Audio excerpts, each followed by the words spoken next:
Demokrasi di persimpangan, keadilan rakyat atau kenyamanan elit. Assalamualaikum warahmatullahi wabarakatuh. Perkenalkan, nama saya Muhammad Karim Arsyid dari SMA Negeri 2 Gobang Utara. Saya merupakan peserta pidato competition by pemuda internasional.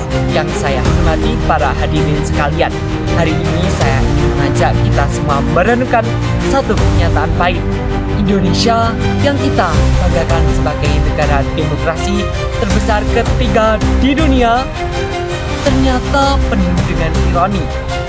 Demokrasi seharusnya menghadirkan keadilan, tapi justru seringkali memunculkan pertanyaan, apakah suara rakyat benar-benar diwakili? Saat biaya hidup makin mencekik, anggota DPR justru menikmati tunjangan fantastis.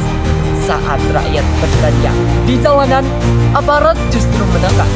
Saat militer kembali merambah ranah sipil, rakyat khawatir sejarah kelam berulang. Dan saat media sosial jadi ruang ekspresi, ia juga disusupi hoax serta disinformasi. Ironi demi ironi ini membuat demokrasi kita seolah berada di ujung tanduk. Hadirin yang saya hormati, mari kita lihat fakta. Awal September 2025, rakyat tadi turun ke jalan menolak kenaikan pajak bumi dan bangunan PBB B2 sebesar 250%. Bayangkan, seorang buruh, seorang pedagang kecil, seorang petani semua harus menanggung beban pajak yang melambung, padahal penghasilan mereka pas-pasan. Namun, di sisi lain, anggota DPR periode 2024-2029 menerima tambahan tunjangan perumahan sebesar 50 juta per bulan. Dengan itu, penghasilan mereka tembus lebih dari 100 juta setiap bulan. Dan kebijakan ini bahkan dilegalkan melalui surat Sekjen DPR nomor B-RT01-RT09-09-2024.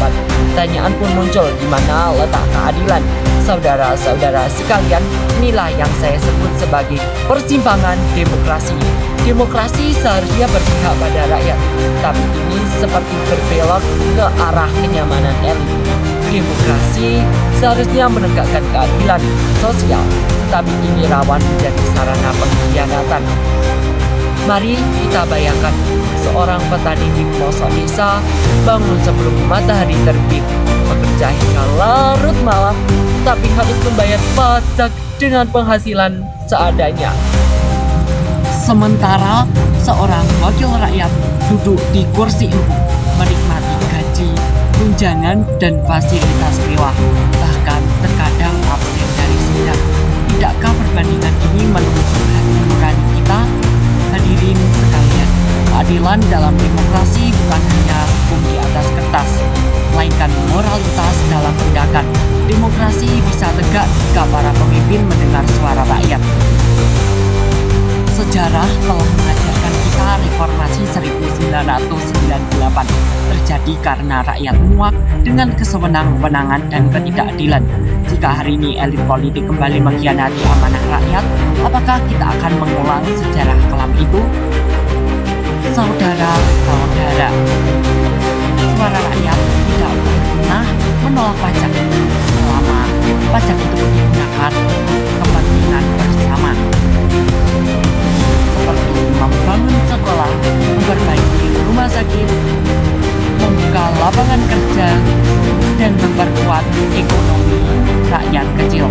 Namun, suara rakyat akan menolak jika pajak justru dipakai memperbesar tunjangan dan fasilitas mereka yang sudah hidup sejahtera. Itulah sebabnya demokrasi harus kita kawal. Kita bukan hanya pemilih setiap 5 tahun, tetapi juga pengawas yang kritis setiap saat. Kita harus berani bersuara, berani mengingatkan, bahkan berani mengkritik, karena kritik rakyat bukanlah ancaman, melainkan vitamin bagi demokrasi. Hadirin sekalian, kini kita kita berada di persimpangan. Apakah demokrasi tetap tegak atas keadilan? Apakah politik menjadi pengkhianatan? Apakah suara rakyat akan dibiarkan atau dibuka demi kepentingan? Akhir kata, saya menjaga demokrasi. Mari kita suarakan keadilan, mari kita kawal kebijakan, dan mari kita pastikan bahwa demokrasi Indonesia tetap menjadi milik rakyat, bukan milik segelintir orang. Wassalamualaikum warahmatullahi wabarakatuh.